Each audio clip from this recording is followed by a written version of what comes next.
Alors voici tout ce dont vous aurez besoin pour effectuer votre liquide vaisselle biodégradable et non toxique. Il vous faudra du savon noir. Je vais vous expliquer en détail ce qu'est le savon noir. C'est un mélange d'olive noire macérée dans du sel, de l'huile et de la potasse. Alors la potasse, la potasse est issue de cendres de bois et c'est ce qui donne des savons mous, voire même liquides. Le savon noir, on l'utilise aussi bien en cosmétique qu'en produit d'entretien pour la maison. C'est un produit hyper économique et très efficace. Il est dégraissant, détachant. On peut l'utiliser sur différentes surfaces comme le cuir, le parquet, le lino. Mais attention, parfois il faut bien le diluer quand même pour pas avoir des petits accidents, des petites marques qui se feraient sur vos surfaces. Dans cette recette, nous l'utiliserons pour son pouvoir dégraissant. Il est important de savoir que le savon noir ne mousse pas, donc votre liquide vaisselle ne moussera malheureusement pas. On ajoutera ensuite l'incontournable vinaigre blanc qui fait briller la vaisselle et est anti-calcaire, des cristaux de soude, à ne pas confondre avec la soude caustique qui est plutôt très irritante, voire même dangereuse. Les cristaux de soude sont constitués de craie et de sel, ils dégraissent, désinfectent et surtout ils ne sont pas dangereux pour l'environnement. Du bicarbonate pour son pouvoir anti-calcaire, ainsi que de l'eau. Comme vous pouvez le voir, chez nous, nous filtrons l'eau du robinet, tout simplement pour avoir une eau un peu moins agressive pour la peau.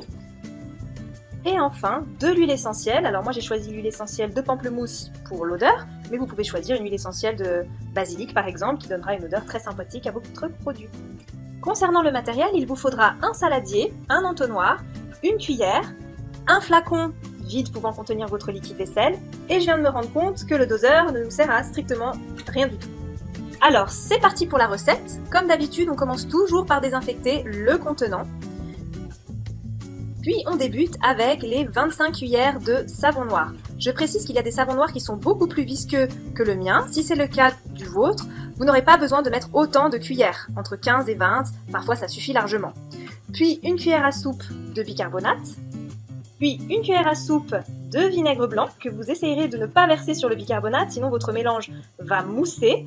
Donc vous pouvez également mélanger au préalable le savon noir avec votre cuillère de bicarbonate avant d'y ajouter votre cuillère à soupe de vinaigre blanc. On mélange ensuite le tout. Ajoutez ensuite à votre mélange une cuillère à soupe de soude en cristaux. Concernant cette étape, vous pouvez manipuler les cristaux de soude avec des gants. D'ailleurs, il sera de toute façon conseillé de faire votre vaisselle avec des gants, parce que de toute façon, c'est un petit peu irritant pour la peau, donc c'est pas l'idéal d'y appliquer comme ça à même la peau. Versez ensuite votre mélange à l'aide de l'entonnoir dans le récipient en plastique. Puis j'ajoute environ 20 gouttes d'huile essentielle de pamplemousse dans ma préparation. Je mélange une première fois le tout, assez rapidement, assez énergiquement. Puis remplissez l'espace restant par de l'eau à l'aide de votre entonnoir.